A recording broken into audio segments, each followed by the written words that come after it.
welcome to this new video for my channel, The Mental Traveler. I'm Caro Herrera and today I'm going to be reviewing the 3 films that make the Godfather trilogy. Part 1 was released in 1972, Part 2 in 1974, and Part 3 in 1990. They were all directed by Francis Ford Coppola, and they're inspired on the novel The Godfather by Mario, which was published in 1969. This is one of the most acclaimed series. The first 2 films are considered to be the best movies ever made by many. They've won a ton of awards, and I agree that they're truly a masterpiece in every sense of the word. It has a spectacular cast. For example, Al Pacino, Marlon Brando, Robert Duvall, Robert De Niro, Diane Keaton, John Cazale, Andy Garcia, James Caan, Sterling Hayden, among many others. This will be a spoiler video.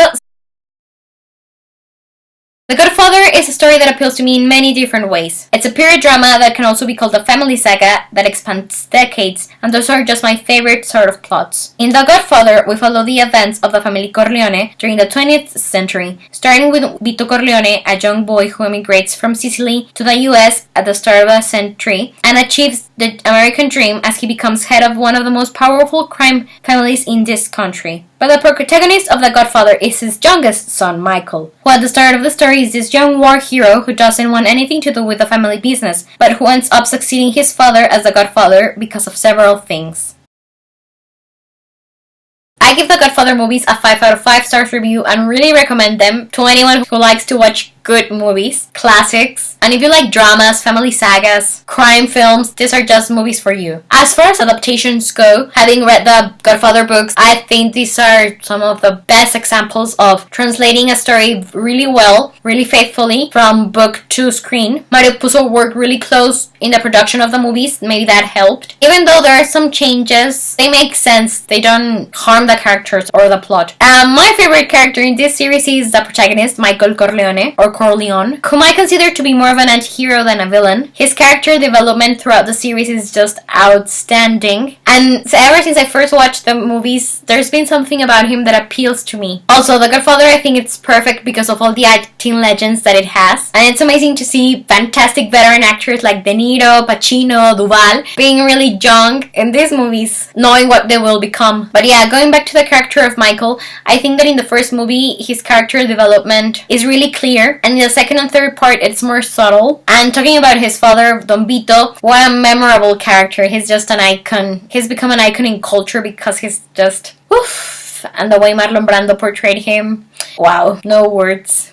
And moving on to part 2, I think it's beautifully made. And it presents us 2 stories, that one of Vito Corleone, when he's a young man in his 30s, and then it parallels his son around that same age, and we get to contrast father and son, their characters, their decisions, the social events that they're living under, and the way the Corleone Empire has developed. All of this just serves to make it an interesting exercise for the viewer. And well, De Niro's portrayal of young Don Vito, who was played by Marlon Brando in the previous film, is just outstanding. But again, what I like most about part 2 is the development of Michael Corleone's character. That dark descent into a pit of loneliness and misery we see on screen, it's just, so well done. I love to analyze his character here as well as his marriage. And then there's just this flashback scene towards the end of the movie which is just perfection again. Whenever the credits start rolling in The Godfather Part 2, I can't help but cry because I know I have just seen a thing of beauty, cinematic perfection. And as a small side note, in this film, Lee Strasberg appears. He's very famous because he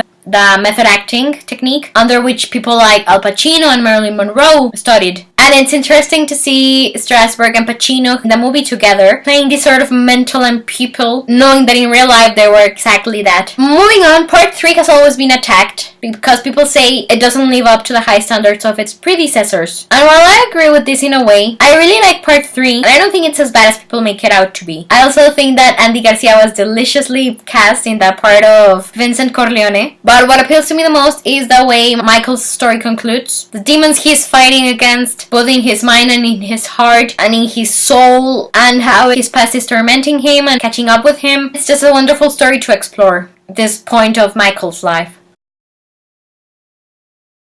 When I was 10 years old, a relative told me that they wanted to show me the hypocrisy of the Catholic Church. And so they showed me The Godfather Part 3. Of course, that I was too young to really get what was going on in this film. But I kept asking so many questions about the plot that in the end my relative ended up showing me the first two movies as well. I know that 10 years is a pretty young age to have watched these films, and they did make an impression on me. They shaped the way I see certain stuff, or the fact that I like anti-heroes, for example. Still, ever since I first saw the movies, I've loved them. Over the years, I've come to understand them more and more, and the more I get them, the more I love them. And not just because they're really good movies and I love classics, but because the story they present is such a well-constructed plot. But yeah, whether it's the story we see on screen or the story of how these films were made, they're both really cool. And then a funny memory that I have about these movies is that when I was in my teens, I couldn't believe my older sister had never seen The Godfather, so I showed it to her, and we were almost at the end of part 1 when she was like, wait, isn't Al Pacino in this movie? Who is he? When does he